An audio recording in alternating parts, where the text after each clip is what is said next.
마가복음 13장은 별명이 하나 있는데 작은 계시록 이런 별명이 있습니다. 종말에 대한 이야기는 마가복음 13장과 함께 또 마태복음 24장이 아주 유명합니다. 그래서 둘 다 작은 계시록 이렇게 표현합니다. 종말에 대한 얘기가 자세히 나와 있고 우리가 일반적으로 잘 듣지 못하는 또 설교가 또 이런 부분이기도 합니다. 오늘 여기 보면 제자들과 함께 이제 예루살렘에서 나왔어요. 나온 다음에 이제 성전이 보이는 그곳을 향해 마주 앉아서 이제 있을 때에 네 명의 제자가 묻습니다.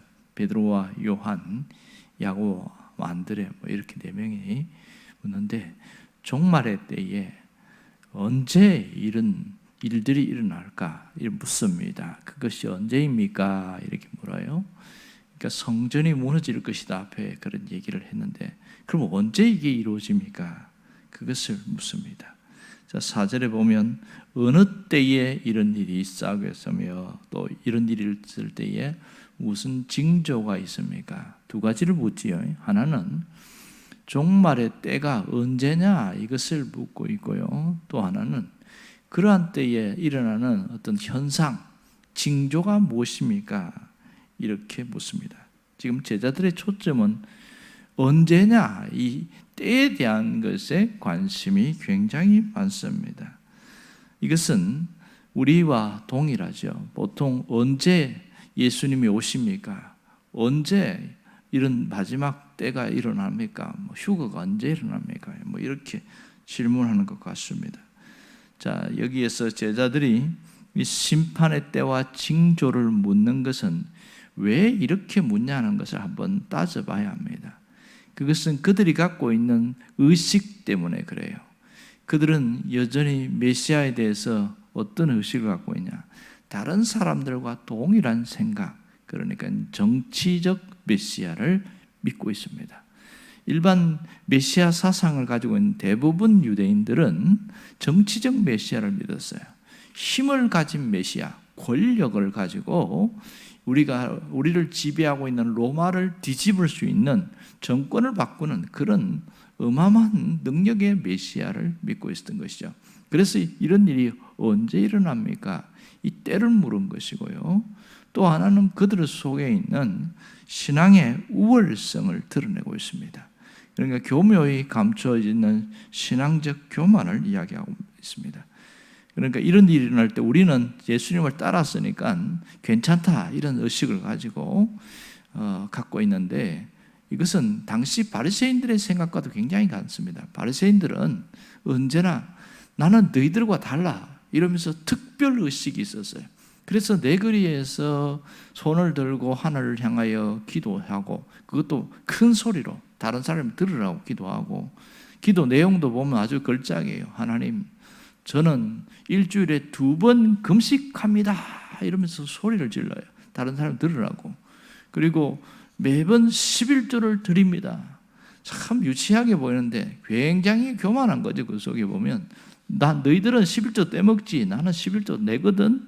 그런 의식을 갖고 있었던 것이죠. 이런 것이 제자들 속에도 있었습니다. 이때에 예수님이 어떻게 반응하셨습니까? 그것이 5절과 6절에 나옵니다. 예수님이 때에 대해서 말하지 않았어요. 그러면서 이 종말의 때에 조심해야 될 것, 당부의 얘기를 하고 있습니다. 그것은 너희가 사람의 미혹을 받지 않도록 주의하라 이렇게 합니다. 사람의 미혹을 받지 않도록. 왜요? 예수님이 종말을 이야기할 때 내 이름으로 가장해서 오는 자들이 있는데 그런 사람들이 많은 사람들을 미혹할 것이다 이렇게 얘기하고 있어요.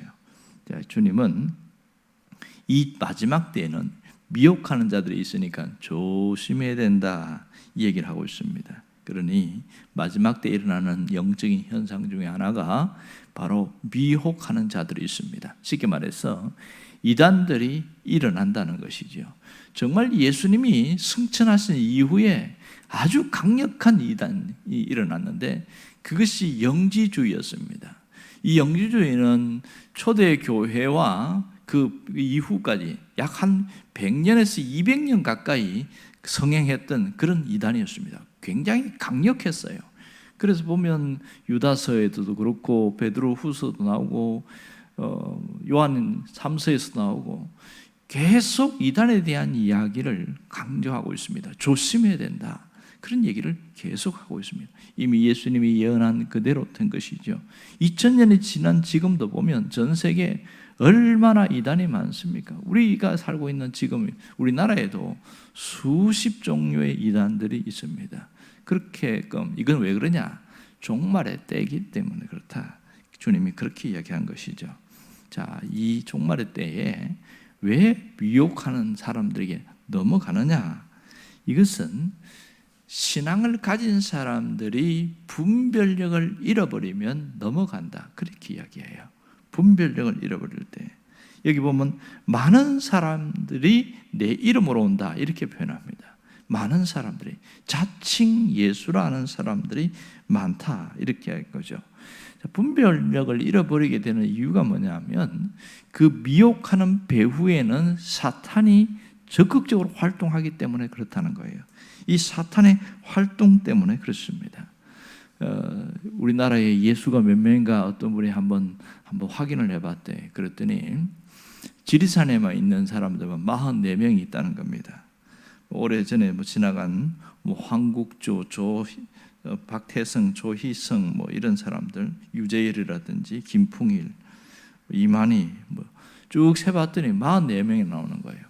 그리고 지리산에서 자칭 왕관을 쓰면서 내가 예수다 한 사람들이 이름이 드러나지 않은 사람들이 대략 100여 명. 그러니까 계룡산, 지리산 이런 쪽에 주로 많이 분포했다. 이런 표현을 써놓고 있습니다. 그러니까 그런 분들이 왜 그렇게 자기를 예수라고 하느냐? 자기가 뭔가 특별한 게 생겼는데 혹시 내가 예수일지 몰라 그런 생각을 하면서 스스로 속는다는 거예요. 그래서 스스로 착각하고 죽을 때까지 그렇게 살다가 죽더라는 겁니다.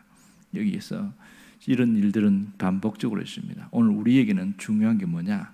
건강한 신앙입니다. 신앙이 건강해야 된다. 건강한 신앙이 무엇을 말하냐면 일상을 소중히 여기는 것, 이것이 건강한 신앙의 특징입니다. 오늘 새날이 오고 새로운 태양이 뜨는 그 하루하루를 감사하면서 귀하게 여기는 것, 이게 건강한 신앙인 것이죠. 여러분, 종말의 때가 언제냐, 이것을 우리가 꼭 알고 가야 되는데, 종말이라는 것은 예수님이 부활하신 이후부터 다시 오실 그날, 재림할 때까지를 종말이다, 이렇게 표현합니다. 그러니 우리의 시간과 주님의 시간은 차이가 있습니다. 베드로가 말한 것처럼 하나님은 천년이 하루 같고 하루가 천년 같다. 시간 개념이 우리와 확연하게 다릅니다. 종말의 개념이 이렇게 차이 있는 것을 압니다. 이때는 오늘 성경에 나오는 것처럼 기근이 있고 전쟁이 있고 또 여러 가지 세상에 안 좋은 어떤 현상들과 함께, 그리고 화산 폭발 나타나지요. 사람들을 미혹하는 거짓 선자들이 반드시 나타난다. 이것은 특징이다. 이렇게 표현했습니다. 오늘 여기서 우리에게 주는 메시지가 뭐예요? 지금이 마지막 때고 지금이 종말이라는 것을 안다면 미혹하는 자들을 경계하라는 것이죠. 또 하나는 미혹하는 자들을 경계한다는 것은 우리 자신이 늘 영적 각성의 상태, 영적으로 깨어있는 그런 상태로 만들어 나가라는 겁니다. 그거 아세요?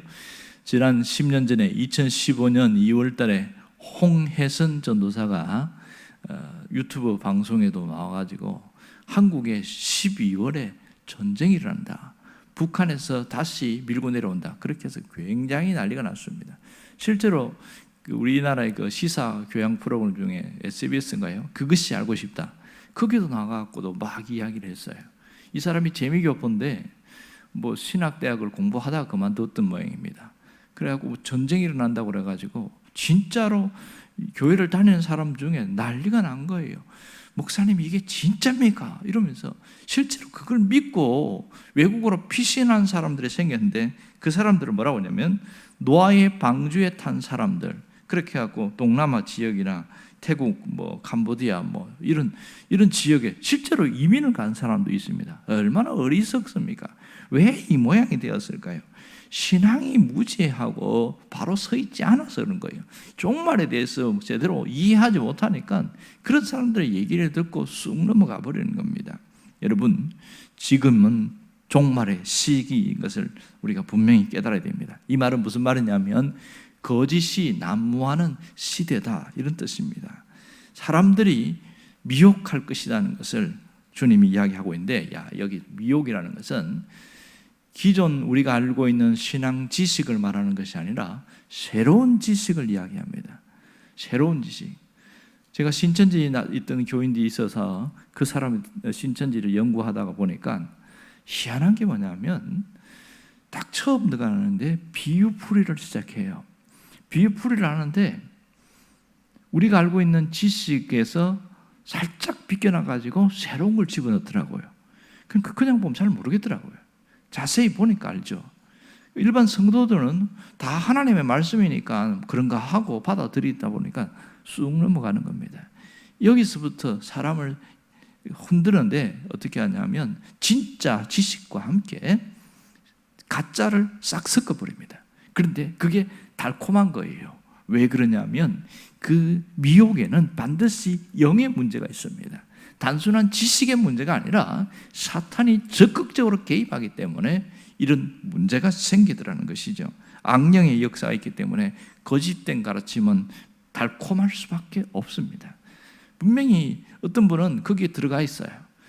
설득을 해서 논리적으로 이해했어요.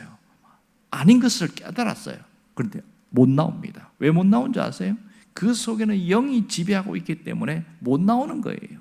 그러므로 우리가 기존 이 이단들에 대해서 볼 때 저들이 설득하면 나올 것이다. 절대로 그렇지 않습니다. 영의 문제라는 것을 알아야 됩니다. 오늘 우리는 여기에 주님이 말씀하신 것을 두 가지를 생각했는데, 하나는 주님이 5절에 말씀하신 것처럼 미혹을 받지 않도록 조심해라, 이 주의하라, 이 얘기를 하고 있습니다. 이 주의하라는 것은 한 번이 아니고 반복적으로 그렇게 주의해야 된다, 이런 뜻입니다. 그리고 적극적으로 우리가 뭘 해야 됩니까? 말씀 안에 서 있어야 합니다. 말씀 안에서 자라가는 일을 해야 하는 것이죠. 이게 신앙이 얼마나 중요한지 알겠죠. 말씀 안에 서 있지 않은 사람들은 언제나 그런 말씀도 그런가 하고 받아들이게 되더라는 것이죠. 그 에베소서 4장 14절에 보면 아주 중요한 얘기를 하고 있습니다. 거기 보면 이는 우리가 이제부터 어린 아이가 되지 아니하여 사람의 속임수와 간사한 유혹에 빠져 온갖 교훈과 풍조에 밀려 요동하지 않게 하려 합니다. 어린아이 신앙으로 10년, 20년 살아가면 미혹당하는데 쉽다는 거예요. 그래서 어린아이 신앙이 있으면 이렇게 이 말씀처럼 사람의 속임수와 강요한 교훈에 유혹에 넘어가더라. 그래서 예수를 믿었으면 성숙한 신앙으로 자라는데 목표를 둬야 된다는 거죠. 내가 신앙이 자라야 되겠다. 그렇게 되어져야 견실한 신앙이 됩니다. 아이들의 특징은 분별력이 약하다는 거예요. 진짜인지 가짜인지 잘 모릅니다. 또 하나는 잘 넘어진다는 거예요. 이게 아이들의 특징이에요.